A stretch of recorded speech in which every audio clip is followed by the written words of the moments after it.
shortly.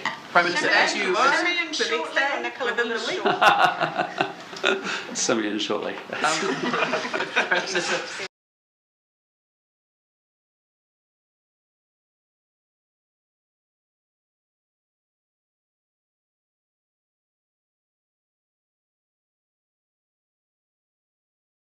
Prime Minister, apologies for the black and white nature of the question, but in terms of the redress and the compensation itself, you've indicated in the past any new government funding and spending initiatives would have to be found from existing baselines or within departments. So could I just query as to is this money coming from a similar place? Will there need to be reprioritization, or will this be added onto the operating allowance? Look, I'm not going to get into any of that because our focus is actually we've started at a different point, which is to say, look, we've got a redress system that has been in place in New Zealand now for 20 years. We know the frustrations that many of the survivors have spoken to us about that. We know we have to build a better redress system. We've started with what their feedback has been, and we're building out from there, and that's been the starting point. Understood that, and again, apologies for the black and white nature of the question, but is there room in the operating allowance for a sizable redress sum come budget day? Well, we still have several, we still have the design of the scheme to come. We still have several cabinet conversations, and we'll work through the funding of that in due course. Principles. Some survivors have argued that because the Commission of Inquiry didn't look into the justice system or the police handling, do you think that the scope sort of missed a trick there, or should have been wider? Or are you sort of comfortable with where it's come to? I would just say, look, we live in a world that's not perfect. Prime Minister, just further to Joe's question, obviously removing strip searches, but in the bill itself, you're still talking about situations where there would be pat-down searches required in some instances. In what circumstances would a pat-down search of a child be required? Sure, I can take that one. Look, there are always instances where we need to keep children safe, and I think the Royal Commission of Inquiry had many stories of where there were violence between young people in certain instances, and we need to make sure that we are keeping them safe. In the design, are you still negotiating over who will be covered? Because there are sort of a number of recommendations in the report as to whether family or whānau of those who've passed in the meantime waiting for redress would be eligible to get that redress. Is that something that Cabinet has come to agreement on yet? That's there are a range of ongoing conversations. Eligibility is obviously one of them. Yeah.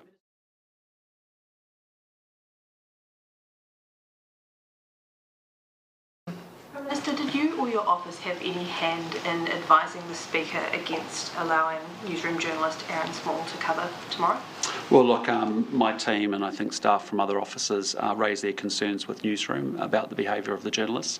Newsroom, essentially didn't take, too much action on that, and as a result, it was raised with the Speaker. Obviously, the Speaker will make their own decisions about that, and I'm comfortable with whatever the Speaker decides. The journalist asking tough questions?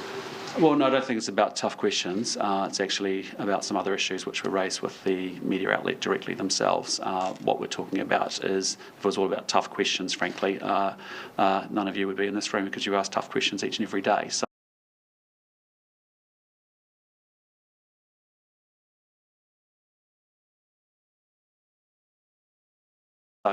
we don't mind about tough questions. It was personally about personal behaviour. Did you find his questioning of you to be unfair or aggressive? Or there's a number of issues that have been raised from not just my team but also from staff from other offices as well that were reflected in conversations with Newsroom, and as a result, that's up to them to determine how they may want to handle that behaviour. But for us, ultimately, whatever the Speaker decides is fine by me.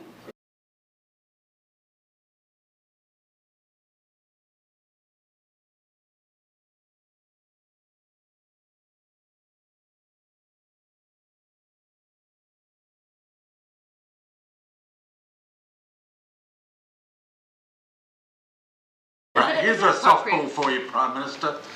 You've made it clear again, you've reiterated that the Treaty Principles Bill will not proceed. Yep. Can you tell us if there's anything in that bill that you like or what you dislike most about it? No, there isn't anything I like. So the whole thing to you is a complete waste of time? I didn't support it in opposition. Our party didn't support it in opposition. As I've said many, many times before, we've come to a compromise. Sorry, The Greens want a conscience vote on... Sorry, Jamie? The Greens want a conscience vote on the Treaty Principles Bill. Would you support that? No, we have a coalition agreement and a commitment that we need to uphold and honour, and we will. Why not let your MPs voice their own opinion? Because we're in an MMP environment. It's a modern MMP environment. It's a maturing one.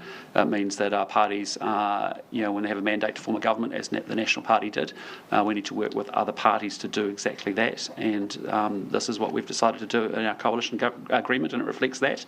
But as I said, we won't be supporting it beyond the first reading. When the Hikoi arrives, Sorry? What do you make of the depth of feeling amongst some of the protesters taking part in the Hikoi at the moment? Yeah, look, I understand it. There's immense frustration in Māoridom around this Treaty Principles Bill, and I understand why, and I get that.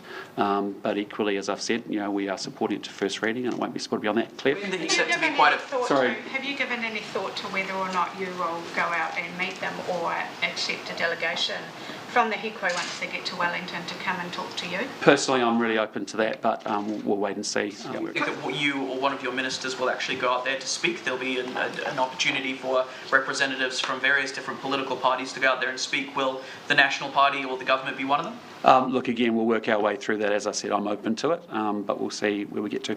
Minister, you've said that nothing about the bill that you like. There's nothing about the bill that you like. You're not letting the conscience vote. Your name is going to be on record as voting for that bill. How does that make you feel? Well, as I've said many, many times before, we live in a mature MMP environment. What do you think it would do to the coalition relationship, especially with ACT, if you were to go out and address that Hikoi?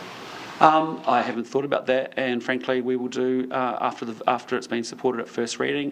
Parties are free to do what they wish to do around the bill. Do you have any regrets? Are you worried that the division that is caused here could harm the National Party, though? Well, I'm not. Actually, that's not my consideration. Just as all the Hikois converge in the major centres across the country, as you sit in the House and listen, well, you won't be at the first reading, but as you sit in question in time and hear a lot of the criticism that the opposition puts against you, watching all the media coverage about this, is there any point where you've had any sort of regret around accepting this as a clause in the coalition agreement? No, and so as I come close to the 12-month mark, hopefully 12-year in due course, but 12 months for now, I can tell you I feel incredibly proud of actually that we have assembled a three-party coalition government. Yes.